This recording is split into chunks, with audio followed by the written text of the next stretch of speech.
Bonjour tout le monde, j'espère que vous allez bien. Alors aujourd'hui, on va faire un petit résumé du cours Respiration chez l'homme.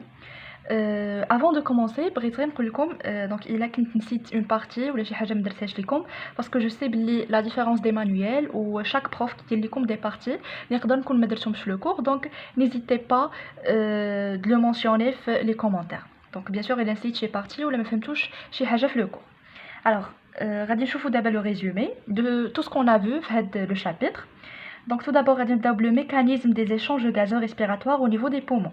Donc bien sûr حنا في le cours ديالنا شفنا le rôle des poumons في la respiration chez l'homme, et bien sûr شفنا l'organisation des poumons مناش كيتكونوا, et on a parlé des alvéoles pulmonaires. Donc maintenant في هاد la petite partie غادي نشوفوا bien sûr داكشي اللي هضرنا عليه ou les particularités des poumons, bien sûr, qui favorisent les échanges gazeux.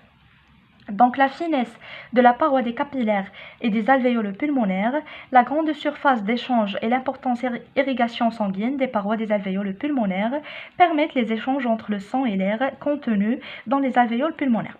Donc bien sûr, comme vous voyez la photo, donc je vous ai déjà parlé de la structure des alvéoles pulmonaires, et on a dit que les alvéoles pulmonaires sont des sacs, des petits sacs bien sûr remplis d'air, وعلى المستوى ديالهم كتتم لينا التبادلات التنفسيه ولا التبادلات الغازيه.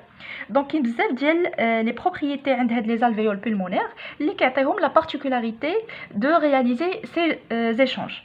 Donc منهم la finesse de la paroi, c'est-à-dire la paroi كتكون tellement fine bien sûr, وكتكون هاد لي alvéoles كيكونوا bien irrigués ولا plutôt bien vascularisés, يعني كتكونوا من واحد الكميات كبيره ديال لي capillaires sanguins.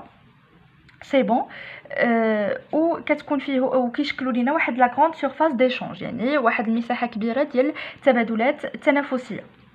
اي كونسيرنون لامبورطونس irrigation sanguine, يعني بحال نقولوا كيتسقى لينا بالدم, يعني الدم كيمر لينا بواحد الكميات وفيره في لي باروا دي alvéoles pulmonaires.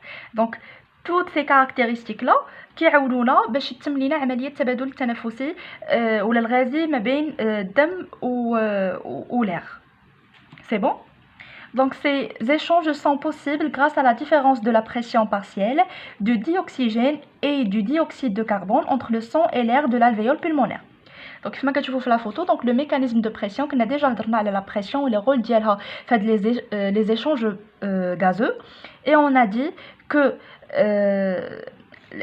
par exemple le dioxygène كيمر لينا من les alvéoles vers la circulation sanguine, et pour le dioxyde de carbone كيمر لينا من la circulation sanguine vers les alvéoles. Donc ديما la pression هي اللي كتحدد لينا هاد le passage des gaz respiratoires. Donc ici la suite, donc l'activité 2, on a vu que au niveau des organes, le dioxygène passe du sang vers les cellules et le dioxyde de carbone passe des cellules vers le sang. Les échanges sont possibles grâce à la différence de pression partielle de dioxygène et du dioxyde de carbone entre le sang et la lymphe.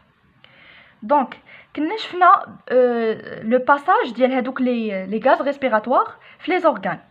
Donc على مستوى هذوك الأعضاء, le dioxygène كيمشي لينا من الدم vers les cellules, et le dioxyde de carbone كيمشي لينا من les cellules vers le sang.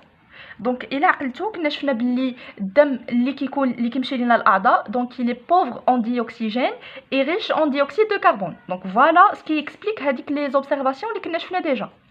Et الدم il s'enrichit de dioxygène حتى كيوصل لينا les alvéoles pulmonaires. C'est bon? Donc bien sûr quand vous voyez les photos. Donc j'espère que nous faisons de la partie. Alors ici l'activité cellulaire et utilisation des nutriments. Donc de la partie on l'a traité dans le cours. Donc les réactions chimiques a lieu au niveau de la cellule. Donc على مستوى الخلايا كيوقعوا لينا واحد المجموعه ديال les réactions chimiques.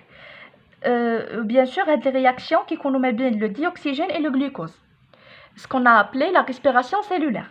Ou la respiration cellulaire, bien sûr, a pour but de donner l'énergie, bien sûr, qui est indispensable au fonctionnement de notre corps. Donc c'est la respiration cellulaire, voilà. Ceci permet la libération d'énergie nécessaire à la vie de la cellule. Donc, les réactions chimiques de la cellule, le dioxygène et le glucose, qui ont le phénomène de respiration cellulaire, ainsi la fabrication d'énergie qui est indispensable au fonctionnement cellulaire. Donc, cette réaction entraîne la libération de dioxyde de carbone et on a vu aussi que le résultat les réactions qui se réalisent au niveau des cellules ou de respiration cellulaire ou le dioxyde de carbone comme un résidu. Et aussi, on a vu que les nutriments, les acides aminés par exemple, servent d'éléments de base pour synthétiser de nouvelles molécules, ou l'assimilation. Donc, par exemple, l'ahmad al-aminiya, donc on qui forment les molécules, bien sûr, la liaison des acides aminés, donc les molécules, bien sûr, qui sont les protéines. Donc, c'est exemple des acides aminés qu'on a traité dans le cours. Et finalement, l'hygiène de l'appareil respiratoire. Donc هاد la partie ما درتهاش ليكم parce que je sais que les profs qui يفضلوا انهم يديروها sous forme يعطيوها لكم sous forme d'exposé. donc نتوما اللي تقلبوا على كيفاش نقدروا نحميو الصحه ديال الجهاز التنفسي. دونك ولكن ما فيها باس وكاو الا حطوها لكم كون كيسيون دو كور ولا هذا تعرفوا quelques informations. donc le principal agresseur de l'appareil respiratoire est le tabac. يعني حنا عارفين باللي التدخين هو اول مهدد لسلامه الجهاز التنفسي. Ceci cause des bronchites chroniques et des cancers. يعني bien sûr التدخين كيعطينا واحد الامراض مزمنه بحال السرطانات ولا بحال التهاب الشهب الهوائيه المزمن. donc voilà les bronchites chroniques. Alors la fumée de tabac inhibe les défenses de l'appareil respiratoire. donc هذاك الدخان اللي كيصدر لينا على du tabac donc كيحبس لينا donc il inhibe les défenses de l'appareil respiratoire. يعني هذوك les défenses اللي كيدير لينا الجهاز التنفسي. C'est bon. Aussi la pollution de l'air كتعطينا واحد le gaz اللي هو سام وهو أحادي الكربون يعني les monoxydes de carbone bien sûr اللي كيعطينا des problèmes respiratoires. donc التلوث ديال الهواء كيعطينا واحد الغاز سام هو المونوكسيد دو كربون اللي كيهدد لينا سلامه الجهاز التنفسي. donc هذه حتى هي من بين الحوايج اللي كيهدوا لينا سلامه الجهاز التنفسي. Donc une hygiène de l'appareil respiratoire est nécessaire à travers des comportements raisonnables. donc خصنا نحافظوا على سلامه وصحه ونظافه هذا الجهاز ونمنعوا راسنا من استهلاك ولا من التدخين بصفه عامه ومن استعمال المخدرات اكسترا. وأوسي نحاولوا ان احنا نبقاو ديما في واحد الميليو اللي يكون نون بوليي دونك ما يكونش فيه التلوث ونبقاو ديما نديروا واحد لي كومبورطمون اللي يكونوا ريزونابل يعني نتصرفوا بطريقه سليمه وما ناديوش الجهاز التنفسي ديالنا. Donc on est arrivé à la fin de cette vidéo, donc une petite vidéo durant laquelle on a résumé tout ce qu'on a vu le 3e chapitre. Donc j'espère que vous avez compris, n'hésitez pas de vous abonner, de me laisser vos commentaires. Bonne chance à tout le monde et à très bientôt.